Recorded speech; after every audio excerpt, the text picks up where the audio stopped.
हमारे चैनल को सब्सक्राइब करें और बेल आइकन दबाएं।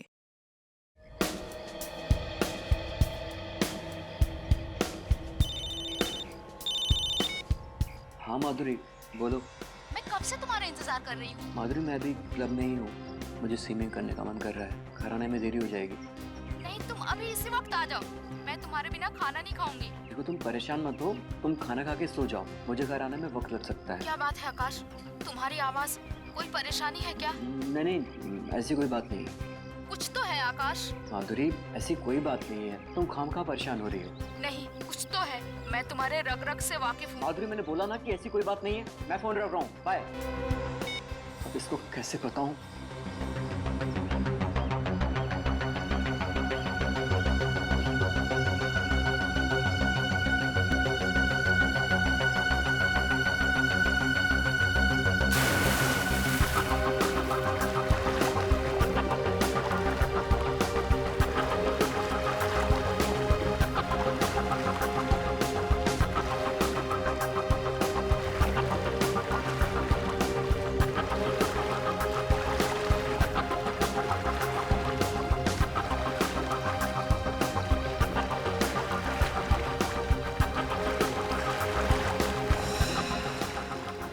क्या हो रहा है? मेरे हाथ पे काम क्यों नहीं करे? कोई है? बताओ मुझे। कोई है?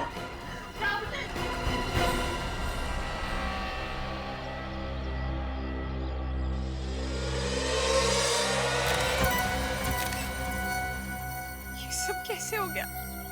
संभालिए अपने आप को। मुझे तो पहले ही पता था सर, ये कुछ ना कुछ गड़बड़ जरूर है। अगर मैं यहाँ पहले आ गई होती तो आकाश जिंदा होता। क्या मतलब? सर, आकाश के मरने से पहले मेरी उससे फोन पे बात हुई थी। उसकी आवाज से लग रहा था जैसे जैसे वो किसी चीज को लेकर बहुत परेशान है। आकाश ने आपको बताया नहीं कि ये किस बात को लेकर परेशान था? नहीं सर, मैंने इनसे पूछने की बहुत कोशिश की, लेकिन इन्होंने मुझे कुछ नहीं बताया सर। और सर, सबसे अजीब बात तो ये है कि आकाश कोई मामूली स्विमर नहीं था, स्टेट लेवल का स्विमर था। क्या? स्टेट लेवल का स्विमर था ये? हाँ सर, उसने बहुत सारे मेडल्स भी जीते थे। सर, इसीलिए उनके आसपास कोई गार्ड नहीं था। तो सर फिर इस आकाश की मौत हुई कैसे? मैं भी वही सोच रहा हूँ। ये आकाश स्टेट लेवल का एक्सपर्ट स्विमर था, तो पानी में डूब के कैसे मर गया? पहले ये पता करना होगा इसकी परेशानी की वजह क्या थी।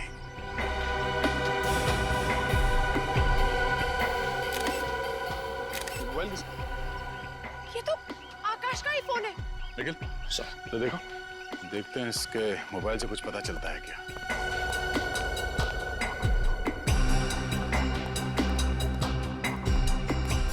अरे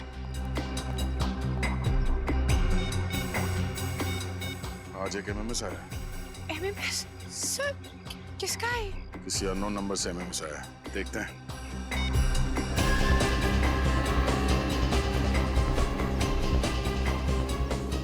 अरे सर, ये जो आदमी डूब रहा है ये आकाश ही है। हाँ? सर, अगर आकाश की परेशानी की वजह ये एमएमएस है, तो जिस वक्त उसे ये एमएमएस मिला उस वक्त वो ये जिंदा था। फिर ये एमएमएस शूट कैसे हुआ होगा? ये चेहरा आकाश का दिख तो रहा है, और मुझे लगता है ये आकाश है नहीं। आकाश नहीं है? क्या मतलब? मतलब ये है कि ये धर किसी और का है और इस पे सर आकाश का चिपकाया गया है। ऐसा हो सकता है? बिल्कुल हो सकता है फ्रेडी। आजकल टेक्नोलॉजी की मदद से क्या क्या हो सकता है तुम सोच भी नहीं सकते।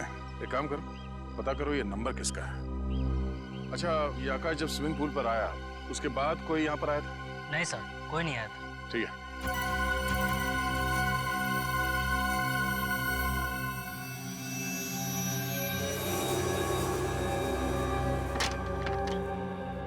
जी तारिका जी, क्या बताना चाहती हैं आप अशोक के खून के बारे में?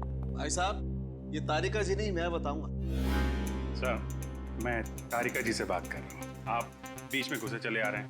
मैं बीच में इसलिए घुसा चला आ रहा हूँ क्योंकि ये रिपोर्ट मेरे पास है, इसलिए मैं बताऊंगा। अच्छा, रिपोर्ट आपके पास है? जी। अब बताइए, आपको रिपोर्ट से मतलब है या तारिका जी से मतलब है? मतलब तो तारिका जी से ही है। रिपोर्ट आप बता दीजिए। ठीक है, तारिका जी से पूछ। अरे सर, एक मिनट। आप तो गुस्सा हो गए सर। प्लीज रिपोर्ट बता दीजिए। एसीपी साहब इंतजार कर रहे हैं। इस आकाश के खून में एलएसडी मिला है। सर, वही एलएसडी जो एक ड्रग है। आश्रय, लाइसर्जिक एसिड डाइथाइलामाइड एक बहुत ही खतरनाक किस्म का ड्रग है जिसे लेने से इंसान एक अलग ही काल्पनिक दुनिया में पहुंच जाता है। हेलुसिनेशंस होने लगते हैं उससे। न सिर्फ हेलोसिनेशन होता है बल्कि उसका ब्लड प्रेशर भी बढ़ जाता है, उसका दिमाग सुन्न हो जाता है, वो रोजमर्रा की डेली रूटीन की चीजें भी ढंग से नहीं कर पाता है। उसे दरअसल समझ में नहीं आता है कि उसके आसपास हो क्या रहा है। मतलब ये ड्रग लेने के बाद अगर कोई स्विमिंग करने जाए, फिर चाहे वो कितना ही अच्छा स्विमर क्यों ना हो, डूब के मर जाए। एग्जैक्टली अभिजीत, इसीलिए ये आदमी डूब करके मर गया। इसके खून में हमें बहुत ज्यादा मात्रा में LSD मिला है। कमाल है, इतनी ज्यादा मात्रा में LSD लेने के बाद ये आकाश तैरने गया ही क्यों?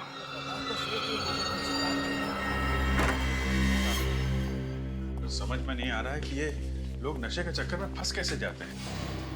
2 पल के नशे के चक्कर में आकाश ने अपनी जिंदगी गंवा दी और अपने परिवार वालों का भविष्य अंधेरे में धकेल दिया। सर फिर भी अभिजीत, मुझे लगता है कि आकाश ने वो ड्रग नहीं लिया था, उसे ड्रग दिया गया था। ड्रग दिया गया था ताकि जब वो स्विमिंग करने जाए तो डूबकर मर जाएगा। सर ये काम जरूर उसी का होगा जिसने आकाश के मोबाइल पे वो वीडियो भेजा था। विनीत, क्या पता चला MMS के बारे में? सर निखिल गया मोबाइल कंपनी पता करने के लिए। अभिजीत, मुझे तो लगता है जिसने भी आकाश को ये MMS भेजा ना, वो ना सिर्फ उसे डराना चाहता था बल्कि ये बताना चाहता था कि आकाश देख, मैं तेरे साथ ये करूंगा। और फिर वैसे ही किया, उसे डुबो के मार दिया।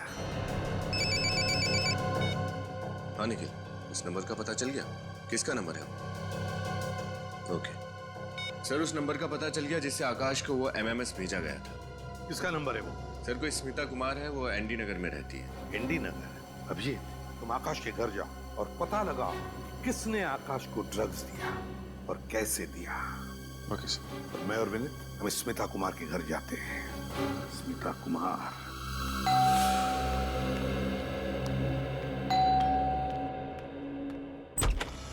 साहब आप लोग?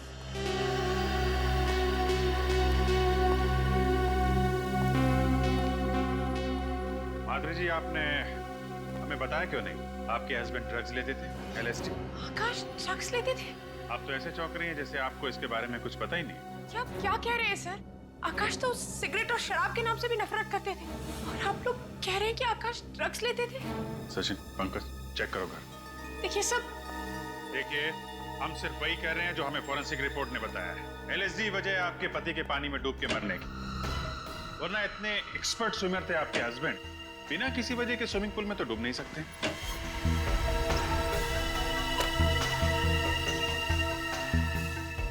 देखिए सर, आकाश और मैं 8 साल से एक साथ रह रहे थे। अगर आकाश को ड्रग्स लेने की आदत होती तो कभी ना कभी तो मुझे इस बारे में जरूर पता चलता। और मान लीजिए सर कि आकाश ड्रग्स लेता भी था, तो वो ड्रग्स लेकर स्विमिंग करने क्यों जाता?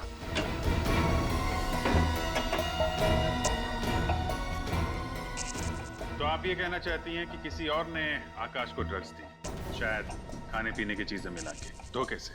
ऐसा हो सकता है सर, पर ऐसा कौन करेगा? जहाँ तक मुझे पता है सर, आकाश की किसी से भी कोई दुश्मनी नहीं थी। दुश्मनी तो थी माधुरी जी, वरना कोई धमकी भरा MMS क्यों भेजता आकाश को?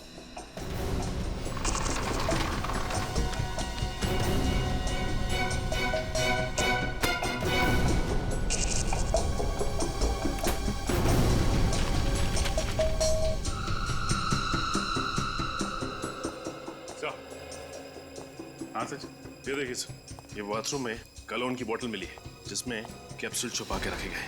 ये देखिए, लगता है LSD है ये। इसका मतलब है कि आकाश चोरी छुपे ड्रग्स लेता था? आकाश के कॉलोन की बोतल में ड्रग्स, और इसके बारे में आपको कुछ भी पता नहीं है? आप मुझ पे शक कर रहे हैं? ये ड्रग कैसे आई? ये तो डॉक्टर सुरेश को पता होगा। डॉक्टर सुरेश?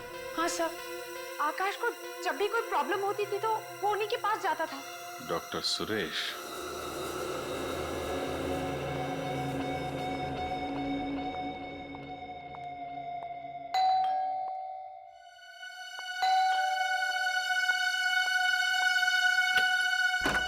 जी कहिए। अरे देखिए, अगर आप इंश्योरेंस से आए तो मैं आपको बता दूं कि मैंने इंश्योरेंस करवा लिया है। आपने तो अपनी जान का इंश्योरेंस बनवा लिया। उन लोगों का क्या जिनकी जान ली थी, उनके इंश्योरेंस का क्या? ये क्या बकवास कर रहे हैं आप? बकवास नहीं कर रहे हैं, पूछताछ कर रहे हैं। हम लोग CID से। CID? जी हाँ, CID। एक बात बताइए, क्या तुमने किसी आकाश नाम के आदमी को अपने मोबाइल से MMS भेजा था? MMS? जी हाँ, MMS, जिसमें आकाश पानी में डूबता हुआ दिखता है, वो MMS। भेजा था? मैंने किसी आकाश नाम के आदमी को कोई एमएमएस नहीं भेजा। तो फिर 102902905 ये मोबाइल नंबर आपका ही है? जी हाँ सर, ये मेरा ही नंबर है। लेकिन मैं आपको एक बात बता दूं कि मेरा फोन तो कल ही चोरी हो गया था। फोन चोरी हो गया था इनका, बहाना अच्छा है। सर ये कोई बहाना नहीं है। अच्छा आप 1 मिनट रुकिए।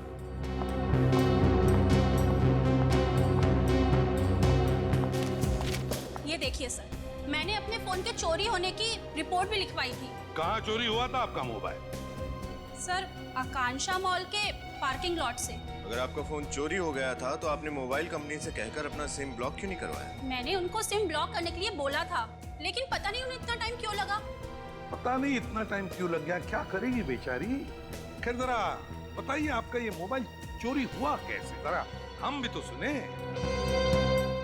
सर मैं आकांक्षा मॉल के पार्किंग लॉट में फोन पर बात कर रही थी, तभी एक आदमी अचानक पीछे से बाइक पर आया और मेरा फोन चोरी करके भाग गया। अचानक मोटरसाइकिल पर आया और उसने आपका फोन छीन लिया और भाग गया। तो फिर आपको कुछ न कुछ तो याद होगा ही, उस आदमी का चेहरा या फिर मोटरसाइकिल का नंबर या फिर किस तरह की मोटरसाइकिल थी या फिर कोई खास बात, कुछ तो याद होगा। सर मुझे सिर्फ इतना याद है कि वो एक लाल रंग की स्नोडेन बाइक पर था और उसकी बाइक की टंकी पर एक जलती हुई खोपड़ी का स्टिकर लगा हुआ था। आकांक्षा मॉल का पार्किंग लॉट, लाल रंग की स्नोडिल बाइक और उसकी टंकी पर जलते हुए खोपड़ी का स्टिकर। डॉक्टर सुरेश? जी हाँ, कहिए। हम लोग सीआईडी से हैं। सीआईडी वालों का हमारे क्लिनिक में क्या काम? आकाश आपका ही पेशेंट था? आकाश वो स्विमर? जी हाँ, वो स्विमर, उसकी मौत हो गई। आकाश की मौत हो गई? मगर कैसे? पानी में डूबने से। खैर आकाश तो बहुत अच्छा स्विमर था और उसको बहुत सारे स्विमिंग के मेडल मिले हुए थे, भला उसकी पानी में डूबने से कैसे मौत हो सकती है? वो इसलिए कि जब वो पानी में डूब रहा था तो एलएसडी नशे की चपेट में था। आकाश और नशा? मुझे तो यकीन ही नहीं हो रहा। अगर आकाश नशा कर रहा होता तो हमें उसके routine test, urine test, blood test में पता लग गया होता। आकाश ने कभी भी किसी प्रकार का कोई नशा नहीं किया। अच्छा, आकाश के घर से हमें ये कैप्सूल मिले। ये कैप्सूल तो मैंने ही उसे दिए थे। आपने? तो ये कैप्सूल एलएसडी के नहीं है? लेकिन एक मिनट, ये बिल्कुल वैसे ही कैप्सूल हैं जो मैंने आकाश को दिए थे। मतलब ये एलएसडी के कैप्सूल है? ये एलएसडी का कैप्सूल। मगर आपने किस लिए कैप्सूल दिए थे आकाश को? क्या बीमारी थी उसे? आकाश को बाइपोलर डिसऑर्डर था। बाइपोलर डिसऑर्डर था उसे? जी, आप लोगों को तो मालूम होगा, इस बीमारी में मरीजों को बहुत सारे मूड स्विंग होते हैं। मूड स्विंग्स मतलब वो अचानक से हंसने लग जाते हैं और फिर अचानक से रोने लग जाते हैं? हाँ, कुछ ऐसा ही। जब वो उदास होते हैं तो डिप्रेशन में चले जाते हैं और जब खुश होते हैं तो इतना खुश हो जाते हैं कि खुशी से फूले नहीं समाते। इसीलिए आकाश के मूड को काबू में रखने के लिए हमने वो वाले मूड स्टेबलाइजर के कैप्सूल दिए थे। और किसी ने उन कैप्सूल्स की जगह ये एलएसडी वाले कैप्सूल्स रख दिए। और ये काम आकाश के कोई करीबी ही कर सकता है, और उसके सबसे करीब उसकी बीवी माधुरी है।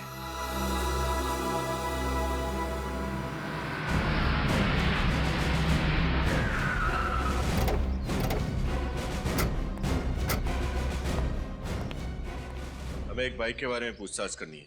पूछताछ करना चाहते हैं साहब? ये कोई पूछताछ केंद्र थोड़ी ना है साहब। मेरे पास फालतू टाइम नहीं है, टाइम पास करना है तो कहीं और जाइए। सीआईडी का नाम सुना है कभी? माफ कीजिएगा साहब, गलती हो गई।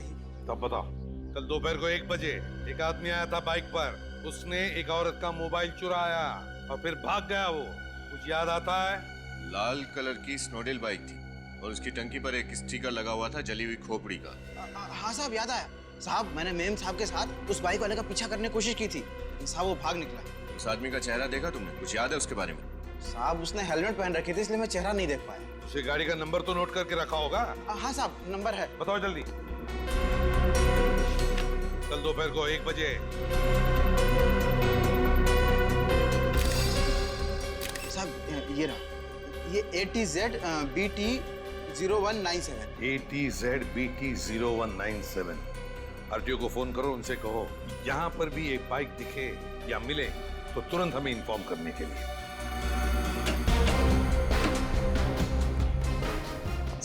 पहले भी तो घर की तलाशी ले चुके हैं, दोबारा क्यों लेनी है तलाशी? माधुरी जी, आपको मालूम था कि आकाश को बाइपोलर डिसऑर्डर की बीमारी थी? आकाश को बाइपोलर डिसऑर्डर था? जी हाँ, डॉक्टर सुरेश ने हमें सब कुछ बता दिया है। मगर सर, अगर आकाश को बाइपोलर डिसऑर्डर था तो उसने मुझे बताया क्यों नहीं, छुपाया क्यों मुझसे? पीछे चिपका रहेगा क्या? जरा वहां जा। ताज्जुब तो हमें भी हो रहा है कि आपको ये बात पता कैसे नहीं है। कोई पति अपनी पत्नी को इतनी बड़ी बीमारी की बात क्यों नहीं बताएगा? ऐसा कैसे हो सकता है कि आपको इस बीमारी के बारे में कुछ भी नहीं मालूम? सब मेरी तो कुछ भी समझ में नहीं आ रहा है। सब मैं, आप लोगों को अभी भी ऐसा लग रहा है कि ये सब कुछ मैंने किया है? सब एक काम कर, बाहर जा, मिलने चाय बना के ला और साथ में बिस्किट लेके आ, भूख लग रही है मेरे को। देखिए माधुरी जी, आकाश अपनी कॉलोन की बोतल में बाइपोलर डिसऑर्डर की दवाई रखता था। वो दवाई किसी ने बदल के उसमें LSD के कैप्सूल रख दिए, जिससे उसकी मौत हो गई। और दवाई बदलने का काम कोई पास वाला आदमी ही कर सकता है। क्या कह रहे हैं सर? मैं ठीक कह रहा हूँ। आजा, घुस जा इसके अंदर, पीछे हट।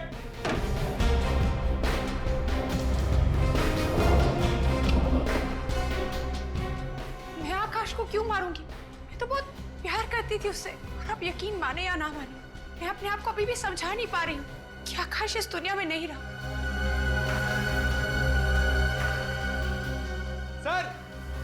सर जरा जल्दी यहाँ पे आइए।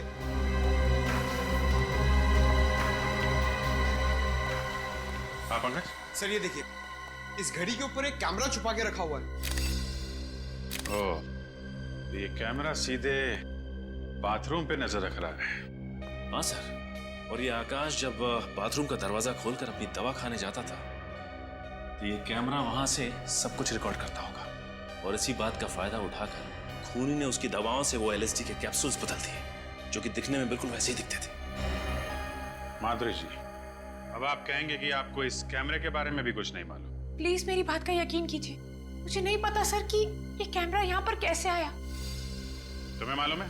नहीं साहब, इसके बारे में मुझे भी कुछ नहीं मालूम। अच्छा पंकज, कैमरा निकाल लो, पता करते हैं ये कैमरा कहाँ से खरीदा गया और किसने खरीदा।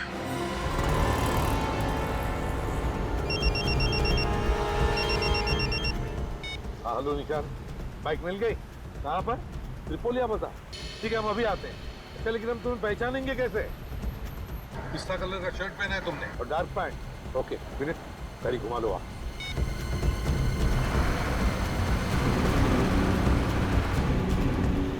त्रिपोलिया बाजार यहीं के आसपास ही होना चाहिए। सर, यही है त्रिपोलिया बाजार।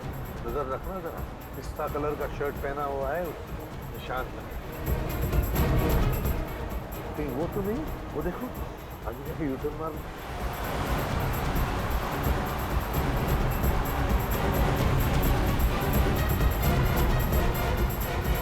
निशान, आरटीओ ऑफिसर निशान, कहाँ पर है बाइक? सर वो रही लाल बाइक, और सोसाइटी वालों ने बताया कि आधा घंटा पहले कोई पार करके गया इसे। मालिक कौन है इस बाइक का? शैलेन नाम के किसी आदमी की सर। शैलेन? जी सर। सर पिछले हफ्ते ये बाइक चोरी हुई है। एक हफ्ते पहले बाइक चोरी की गई है। ठीक है निशान, thank you very much, good work. जा सकते। Thank you. विनीत बड़ा चालाक है ये। उसने बाइक चुराई, फिर मोबाइल चुराया, दोनों अलग अलग लोगों का, ताकि उस तक कोई पहुंच न सके। Yes sir. आधे घंटे पहले यहाँ आया है, वो गया कहाँ होगा? ज्यादा दूर नहीं गया होगा। तेरा मैप निकाल, देखे तो सही है, त्रिपोलिया बाजार है क्या? हम इस वक्त यहाँ हैं। एक तरफ तो पूरा रेसिडेंशियल एरिया है और इस तरफ सारे ऑफिसेज हैं। सर, ये अंदाजा लगाना बहुत ही मुश्किल होगा कि आदमी किधर गया है। हम कहीं जाने वाले नहीं है उसे ढूंढने के लिए। यहीं पर रुके रहेंगे, यहीं पर इंतजार करेंगे उसका। जरूर आएगा वो अपनी बाइक लेने के लिए, आएगा जरूर। एक्सक्यूज मी, आप जरा ये कैमरा देखिए, ये आपने बेचा है? हाँ सर, ये कैमरा हमने बेचा है। हम लोग CID से हैं, ध्यान से सोच के बताओ किसे बेचा है। 1 मिनट सर। हाँ सर, ये कैमरा हमने हेमंत नाम के आदमी को 1 हफ्ता पहले बेचा था। ये हेमंत का नंबर और पता तो होगा तुम्हारे पास? नहीं सर, वो तो नहीं है। आप सिक्योरिटी सिस्टम बेचते हैं और आपके पास उस इंसान का कोई रिकॉर्ड नहीं है। वो सर वो अच्छा ये बताओ, उसने पैसे कैसे दिए थे? क्रेडिट कार्ड से या फिर कैश? सर पेमेंट तो उन्होंने कैश से ही दिया था। कैश? दिखने में कैसा था? सर हाँ सर, थोड़ा थोड़ा याद है। अरे यार, आप सिक्योरिटी सिस्टम्स बेचते हैं और आप ही के पास सिक्योरिटी कैमरा नहीं लगा हुआ है। आपका सुझाव तो अच्छा है, मैं बहुत जल्दी लगवा लूंगा। सुझाव का क्या करोगे? हेमंत को जो करना था वो करके चला गया। पंकज, हो गया? एक बार बताओ, वो आदमी कैसे आया था यहाँ पे? किसी के साथ आया था, अकेले आया था? क्या बात कर रहा था यहाँ पे? किसी से फोन पे बात कर रहा था? कुछ भी याद है उसके बारे में? हाँ सर, वो फोन पे बात कर रहा था। क्या बात करता, सुना तुमने? क्या कह रहा था, क्या कह रहा था? दिमाग पे जोर डालो, याद करो, क्या कह रहा था वो? हाँ सर, याद आया। वो फोन पे कह रहा था कि मैं वेयर हाउस बहुत जल्दी पहुंच जाऊंगा। कौन सा वेयर हाउस? ये तो नहीं बोला उसने फोन पर सर। एक बात तो पक्की है, उस एमएमएस वाले खूनी ने किसी वेयर हाउस को अपना अड्डा बना रखा है। तुम्हें उसके बारे में जो भी याद है, जितना भी याद है, उसका स्केच बनवाओ। ब्यूरो चलो। सर अगर ये बाइक लेने वापस ही नहीं आया तो? चोरी की बाइक है, हो सकता है छोड़ के भाग गया हो। आएगा वो विनय, जरूर आएगा बाइक लेने के लिए। हाँ अभिजीत, मतलब पता चल गया कैमरा कहाँ से खरीदा था? कैमरा खरीदते वक्त किसी वेयर हाउस का जिक्र भी किया था। कैसा वेयर हाउस अभिजीत? कौन सा वेयर हाउस पता चला? बिल्कुल, हम पता लगा लेंगे वेयर हाउस का। गुड वर्क विनय। जरा मैप देखो, त्रिपोलिया बाजार का देखो, आसपास कोई वेयर हाउस है क्या? ये देखिए सर, इस बाजार के इस तरफ 4 वेयर हाउस है सर। तो हो सकता है ये खूनी इन चारों में से किसी एक वेयर हाउस में छुप कर बैठा होगा। वेयर हाउस चलते हैं। सर लेकिन अगर हमारे जाने के बाद ये बाइक लेने वापस आया तो? ये बाइक वाला भाग कर जाएगा कहाँ? चलो पहले वेयर हाउस चलते हैं, खूनी को देखते हैं।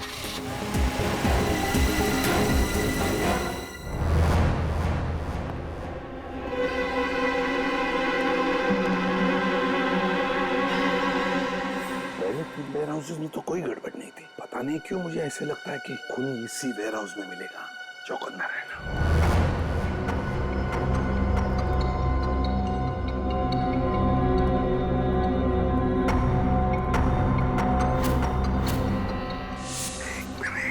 ये देखो पैरों के निशान। सर ये निशान देखकर तो लग रहा है निशान ताजे हैं। हाँ। कोई अभी जल्दी में यहाँ से आ गया है। लगता है खूनी अभी भी यहीं पर है।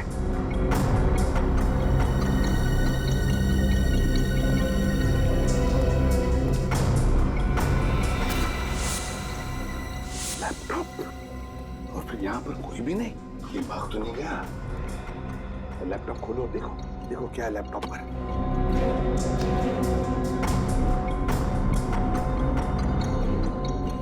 देखा, इस तरह से ऐसे नजर रख रहा था वो आकाश पर। ये कैमरा कहाँ पे लगा है? ये कैमरा तो लिफ्ट में लगा हुआ है।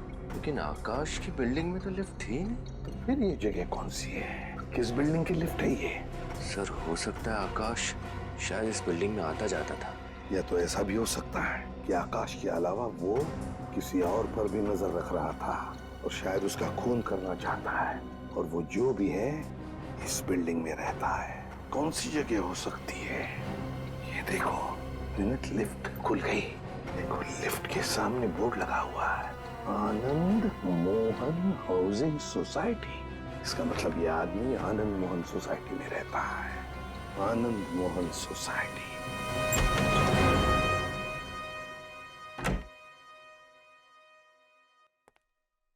हाय। हाय। एमएमएस? ये किसने भेजा? अननोन नंबर लग रहा है, देखते हैं। ये क्या है? ये लिफ्ट के अंदर कौन जा रहा है? कहिए, मैं तो नहीं। लिफ्ट तो नीचे जा रही है। ये तो यही लिफ्ट लग रही है। नहीं नहीं, मैं कैसे हो सकता हूँ? रोहित, रिलैक्स रोहित, कुछ नहीं होगा। अभी लिफ्ट आएगी, अब तुम लिफ्ट के अंदर जाओगे। ये एमएमएस सिर्फ एक मजाक है, ठीक है? अब लिफ्ट आएगी और तुम अंदर जाओगे।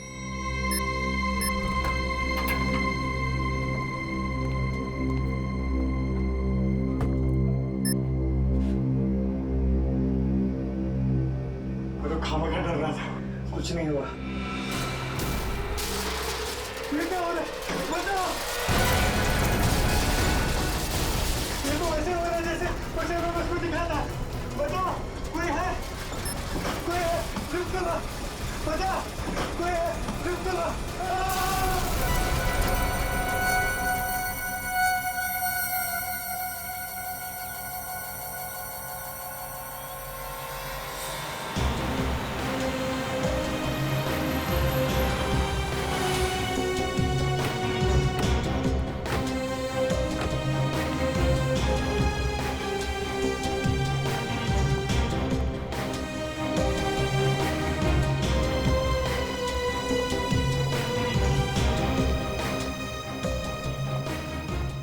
भीड़ लगी हुई है सर। चलिए चलिए प्लीज हटिए पीछे। क्या हुआ? माय गॉड, ये हुआ कैसे? सर पता नहीं लिफ्ट नीचे गिर गई और ये आदमी बेचारा मर गया। अचानक ये लिफ्ट नीचे गिर गई? Yes sir. और ये आदमी लिफ्ट के अंदर ही था और मर गया? जी हाँ। कुछ तो गड़बड़ है विनीत, कुछ तो गड़बड़ है।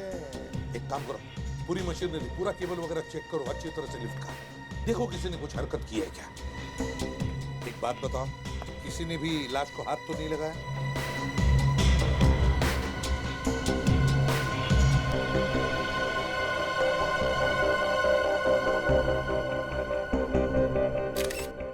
तो Rohit Kumar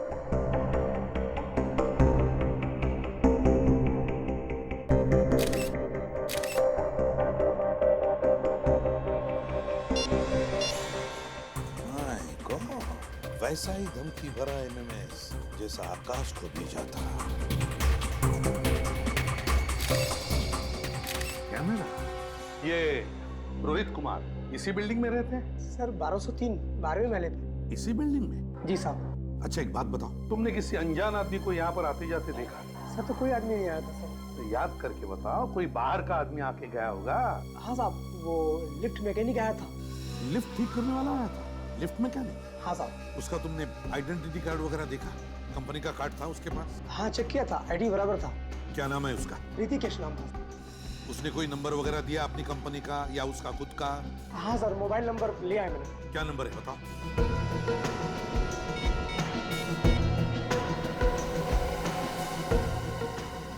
damn it, phone उठा नहीं रहा है। जरूर गलत नंबर दिया होगा।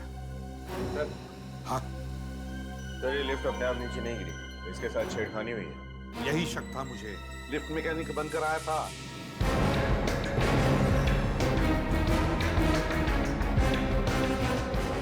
मैंने उसे बिल्डिंग से जाते हुए देखा था। एक लंबा सा आदमी, उसके हाथ में टूल किट था। उसने सारा किया, ये सब उसी ने किया है, ये देखो। और उसने वो धमकी भरा एमएमएस भी भेजा है रोहित को, जैसे उसने आकाश को भेजा था। और फिर जो टेलीफोन नंबर दिया, जो सेल फोन नंबर, वो भी जानबूझकर गलत नंबर दिया है। एक बात बताओ, तुमने इस लिफ्ट मैकेनिक को अच्छी तरह से देखा था ना? जी साहब। उसका चेहरा तुम्हें अच्छी तरह से याद है? अच्छी तरह से? हाँ साहब। तो क्या तुम उसका चेहरा बनाने में, उसका स्केच बनाने में हमारी मदद करोगे? हाँ साहब। गुड।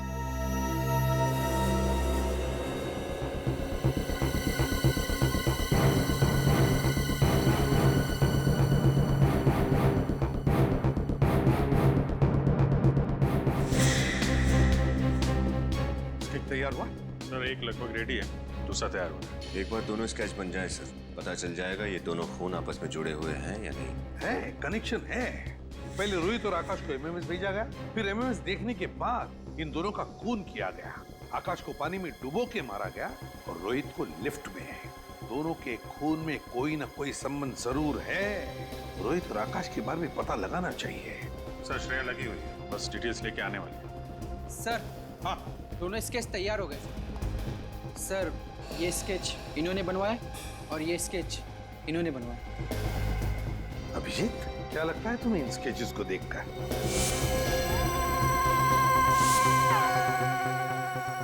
गौर करने वाली बात तो है सर। जरा इसका ये चश्मा और दाढ़ी मूछ निकालो। जी सर।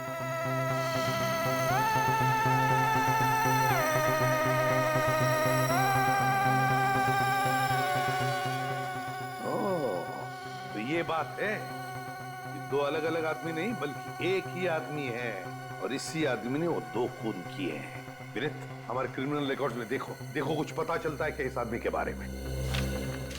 आप लोग भी जा सकते हैं। Thank you very much. जी सर।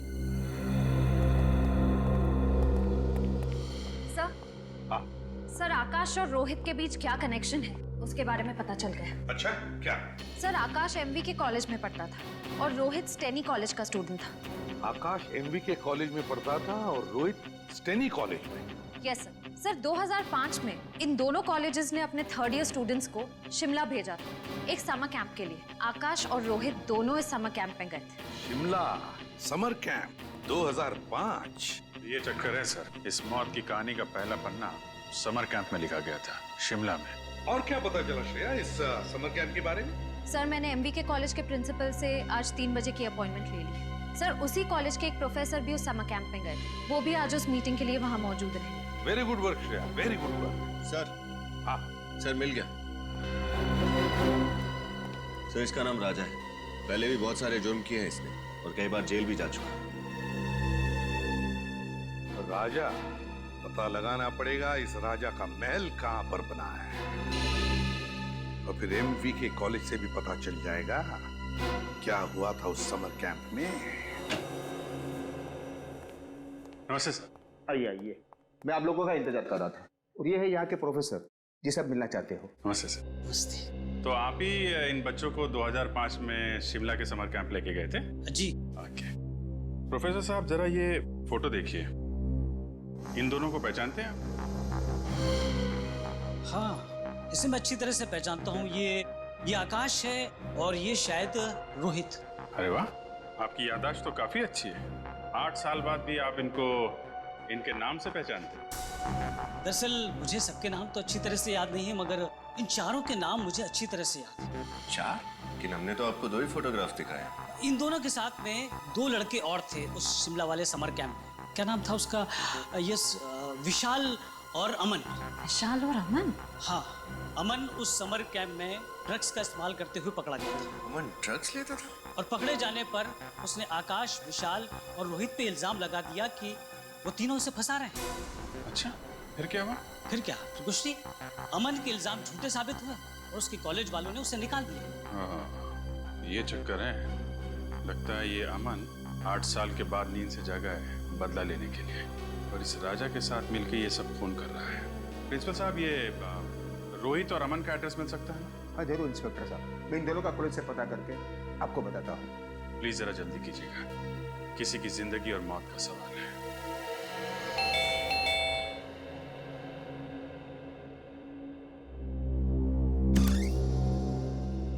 जी कहिए, किससे मिलना है आपको?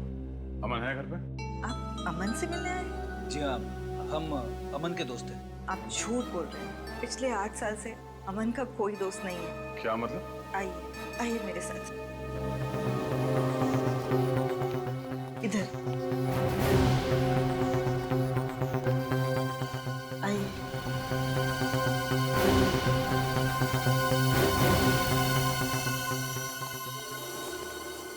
ये है अमन। ये क्या हुआ इसे?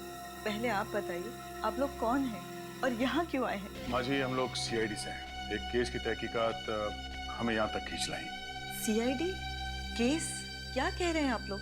मेरी तो कुछ समझ में नहीं आ रहा। और इन सब चीजों का अमन से क्या लेना देना? 8 साल पहले अमन जिस समर कैंप में शिमला गया था, उसी समर कैंप में आकाश और रोहित नाम के 2 स्टूडेंट्स थे। उन दोनों का खून हो गया और आपको लगता है कि एक सारे खून अमन कर रहा है? ये तो कुछ बोल भी नहीं सकता, चलकर एक कमरे से दूसरे कमरे में नहीं जा सकता। मेरे कान तरस गए हैं इसके मुंह से माँ शब्द सुनने के लिए। और आपको लगता है मेरा बेटा खूनी है? माँ जी, हम आपकी तकलीफ समझते, मगर क्या आप ये बता सकती है कि इसकी ये हालत हुई कैसे? जिस समर कैंप की आप बात कर रहे हैं, वही समर कैंप मेरे बेटे के लिए अभिशाप बन गया। ड्रग्स का झूठा इल्जाम लगाकर इसे कॉलेज से निकाल दिया गया। फिर किसी दूसरी कॉलेज ने दोबारा इसे लिया नहीं। मेरे बेटे का उज्जवल भविष्य अंधकार में खो गया। तब से इसकी ये हालत है। क्या अमन ने कभी आपको बताया कि ये ड्रग्स का झूठा इल्जाम इस पे किसने लगाया था? नहीं, एक चुप्पी साध ली थी इसने, कभी न खत्म होने वाली खामोशी। तो क्या अमन की हालत पिछले 8 साल से ऐसी ही है? बीच में थोड़ा सुधार आया था इसकी हालत में, मगर पिछले साल इसके पिताजी गुजर गए। तब से फिर यही हालत हो गई है इसकी। आप फिक्र मत कीजिए माँ जी, मैं अमन के लिए प्रार्थना करूंगा। अमन जल्दी ठीक हो जाएगा। आप लोग बैठिए, मैं चाय लेके आई। नहीं आप तकलीफ मत कीजिए प्लीज, हम लोग चलते हैं। माँ जी कभी भी किसी भी तरह की कोई मदद चाहिए तो हमें याद करिएगा प्लीज। Thank you. चलो।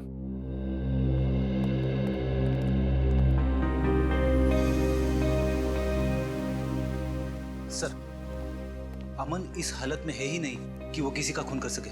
इसका मतलब कोई ऐसा इंसान है जो अमन की इस हालत का बदला लेना चाहता है। हाँ फ्रेडी, जरूर आकाश, रोहित और विशाल ने अमन को फंसाया होगा। इस खूनी का अगला शिकार विशाल ही होगा। पंकज, बिल बजा। बजा।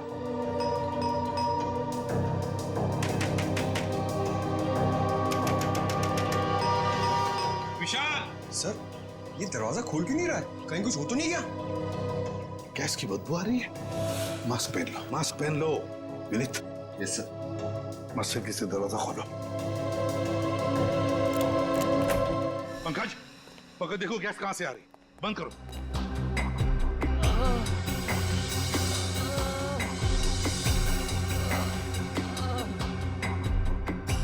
विनीत, किसी की कराने की आवाज आ रही है, शायद उस तरफ से।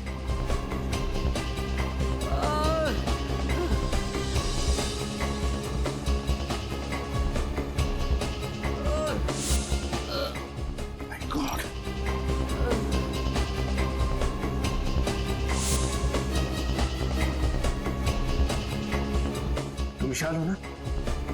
विशाल, विशाल, विशाल क्या हुआ? सर, इसे बचा लो सर। किसे किसे बचा लीजिए? हैं? मेरी मंगेतर प्रिया को। क्या हुआ प्रिया को? कहाँ है वो? राजा क्या उसे अपने साथ ले गया। राजा प्रिया को अपने साथ ले गया? हाँ? कुछ पता है कहाँ गया?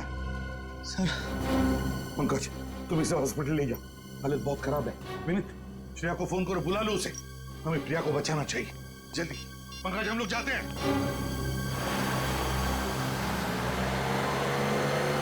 वो देखो वहां कोई है।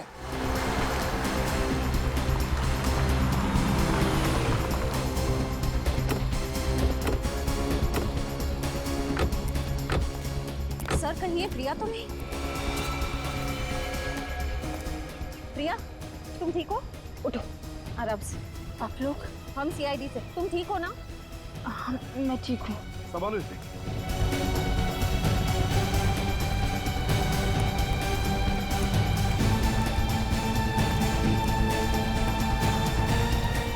देखो देखो जिंदा है क्या? अरे ये तो राजा है। राजा ये तो मर चुका है सर। गाड़ी यहाँ पर क्रैश हुई है, राजा यहाँ मरा पड़ा है, वो प्रिया वहां पर है। ये सब हुआ कैसे होगा? पता नहीं क्यों मुझे लगता है सारा सच सामने नहीं आ रहा है। कुछ तो गड़बड़ है। गाड़ी को चेक करते हैं अच्छी तरह। देखो जरा। उठ सकोगी? हाँ, संभल के। देखो कुछ गाड़ी में प्रॉब्लम है क्या? अच्छी तरह से देखो। रुको, मैं पानी लेकर आती हूँ। हाँ?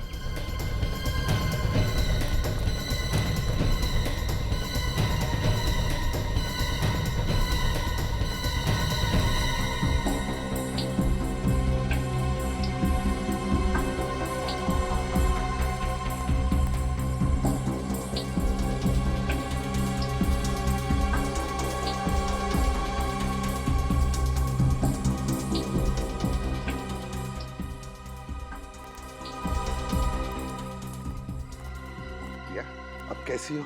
मैं बिल्कुल ठीक हूँ सर। आप लोगों ने मेरी जान बचाई, इसका एहसान मैं जिंदगी भर नहीं भूल पाऊंगी। अरे नहीं, लेकिन ये सब हुआ कैसे? हाँ? मैं और विशाल घर पर टीवी देख रहे थे, तभी अचानक घंटी बजी। मैंने दरवाजा खोला तो ये जबरदस्ती घर के अंदर घुस आया। विशाल को मारने लगा, कहने लगा कि कोई पुराना कर्म है जिसकी सजा इसे चुकानी ही होगी। फिर क्या हुआ? फिर विशाल को अधमरा करके किचन की ओर चला गया गैस ऑन करने के लिए। फिर मुझे जबरदस्ती अपने साथ ले जाने लगा। कह रहा था कि मेरे साथ क्या करना है इसका फैसला उसका बॉस ही करेगा। बॉस? मतलब राजा का कोई बॉस भी है? हाँ सर, मैं बहुत रोई, बहुत चिल्लाई। अपने आप को बचाने की मैंने बहुत कोशिश की, लेकिन ये जबरदस्ती मुझे अपने साथ ले आया। मगर एक बात समझ नहीं आई कि ये एक्सीडेंट कैसे हुआ? मैंने भी हार नहीं मानी सर। ये ड्राइविंग सीट पर बैठा था, मैंने स्टीयरिंग व्हील इस बड़े से पत्थर की तरफ घुमा दिया। मैं गाड़ी से कूद गई, गाड़ी इस पत्थर से जा टकराई और शायद तभी इसकी मौत भी हो गई। मतलब राजा ड्राइविंग कर रहा था, फिर प्रिया ने पूरी स्टीयरिंग व्हील ऐसे घुमा दी और गाड़ी को क्रैश कर दिया। सर राजा तो मर गया, अब उसके बॉस तक कैसे पहुंचेंगे हम? बॉस तो मिल गया विनीत, बॉस तो सामने ही है। बॉस सामने है? मतलब बॉस सामने है। विनीत सर, ये दोनों सीट देखो। ये सीट तो बहुत आगे है। हाँ, ड्राइवर की सीट बहुत ही आगे है। इसका मतलब समझ गए? विनीत, ये राजा कम से कम 6.25 फीट का आदमी है। क्या वो ड्राइविंग सीट इतनी आगे लेकर वो ड्राइविंग सीट पे बैठ सकता है, ड्राइविंग कर सकता है? ये बात तो है सर। समझ गए? समझ गया सर। आप लोग मुझ पर इल्जाम लगा रहे हैं। मैं भला विशाल पर हमला क्यों करवाऊंगी? बताता हूँ। राजा से आकाश और रोहित का खून करवाया, मगर विशाल बच गया। और अब तुमने राजा को ही मार डाला ताकि तुम तक कोई भी पहुंच ना सके। समझे? कहाँ भाग रही हो? सबको एमएमएस भेजने का बड़ा शौक है ना तुम्हें? ये रहा तुम्हारा इनाम।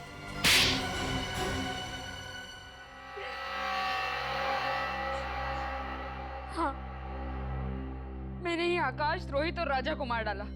विशाल को भी मार डालते अगर आप लोग उसे बचा ना लेते तो। बहुत अफसोस हो रहा होगा, है ना, कि चौथा खून कर नहीं पाई। क्यों?